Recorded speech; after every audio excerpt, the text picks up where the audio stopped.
سلام دوستان، برنامه نگاه شما از منظور شما با شما هستم دلادار آبشایی‌وا. امروز ما تصمیم گرفتیم که نظرسنجی خود را از سوالهای مکتبی آغاز کنیم، یعنی که در زمان مکتبی همان سوالهای آسانی که بودن در میان مردم بپرسیم و تا چه اندازه مردم ما از این سوالها در خاطرشان است، یعنی که سوالهای تاریخی میشوند و سوالهای جغرافی. بیاید یک جای میبینیم که مردم ما تا چه قدر اندازه در خاطر دارند این سوالها را. رفتیم.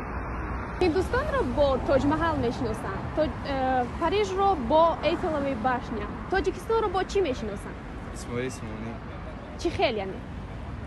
اسماعیل سمونی نشانی مردم تاجیک میباشد، برای آنکه اسماعیل سمونی خیلی تاریخی بوی دارد و در دوره خودش یکی از پرقدرترین شاهی تاجیکان.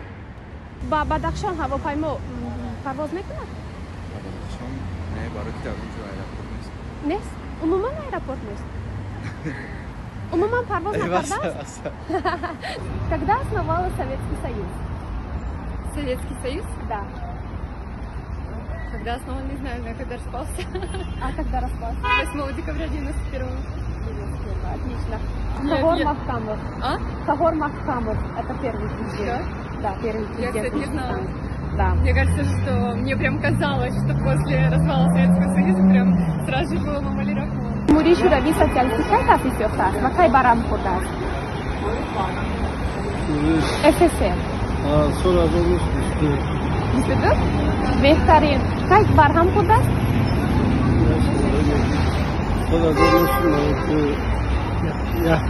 بهترین. تاجیکستان را از روی آبهای بسیارش، از روی منظره زیبایش، از روی هیکل اسماعیل سمونی، از روی کوههای تاجیکستان ما 93% از کوههای عبارت است. باز از روی بسیار چیزا تاجیکستان ما زیبا است. СССР کی پیدا شد؟ سال 1922. تاجیکستان رو با چی میشناسن؟ با زبان تاجیکی، زبانی بسیار بسیار فرهنگ خوب، زبانی خوب داره. بخاطر تاجیکستان یک زبان تاجیکی از زبان تاجیکی میشناسن. باز با چی میشناسن؟ نشان یعنی اسماعیل سمونی. تشکر زیاد. باز کدام نشان؟ دیگه پارک استقلال. آی تشکر. تیتانیک در کدام اقیانوس غرق شده است؟ تیتانیک نمیدونم. نمیدونی؟ تاجیکستان رو با تاج محل میشناسن، فرانسه رو با ایفلوی باشنیا، تاجیکستان رو با چی میشناسن؟ تاجیکستان رو برای زیبایی‌اش. با چی؟ برای زیبایی‌اش. باز با غیر زیبایی با چی میشناسن؟ بابا پرچمش. پرچم. باز چی؟ همین تاجیکستان گفته یک نشانی که بسیار یک جذابیت داره. چی است؟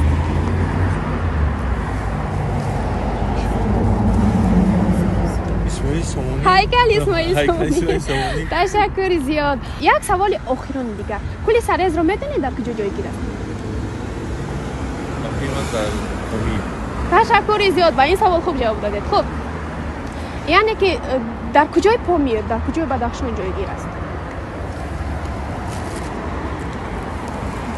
شما بدخشان رو بسیار میدونید، ناحیه‌هایشون رو؟ میگم که ولایت‌هاش همین که کوهستان بدخشان است. ولایت های بدخشان است. ناحیه‌هایش چی؟ مرغاب است. آها. باز خرید کردید؟ اشکاشی. تشکر. باز یعنی که بین روشان و مرغاب هست کلی سرز. تشکر زیاد. Саламат باشه. Какой символ, именно символ Таджикистана? Мне кажется, Исмаил Сомони. Отлично. А еще что? Я, на самом деле, много где здесь была, как турист, многие места посмотрела, поэтому мне кажется, что Исмаил Сомони, а так, в принципе, наверное, здесь много деятелей культуры. کشتی تیتانیک در کدام اقیانوس غرق شد؟ انتارکتیدا. فرانسه و دشوید. اتلانتیکا. بهترین. تاجیکستان رو با کدام نشان میشناسن؟ در جهان چه خیلی رو میشناسن؟ تاجیکستان رو با پرچمی خیلی بلند داریم و شهری خیلی زیبا داریم. باز با چی میشناسن؟ باز با فرانسه رو با ایفلوی باشنه بله. میشناسن. بله. تاجیکستانی ما رو با چی میشناسن؟ تاجیکستان وطنی زیبای ما رو با هیکل اسماعیل سامانی که بعد 1000 سالها خود ملت ما با خدمت‌های پیشوای ملت محترم امام علی رحمان استقلالیت به دست آوردند. آرزوی و آمال این مردم در کنستیتوسیون جمهوری تاجیکستان همش نوشته شده است که این روزهای کنستیتوسیون جمهوری تاجیکستان 6 نوامبر 30 سالگیش برگزار می‌گردد میشناسند. تاجیکستان که نام تاجیکستان رو گرفت. سالی 1929 تاجیکستان شد.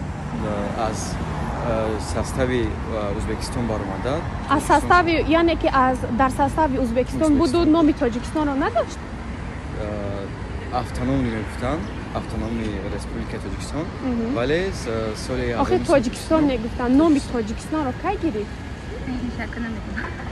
کلی سرز در کجا جایگیر است؟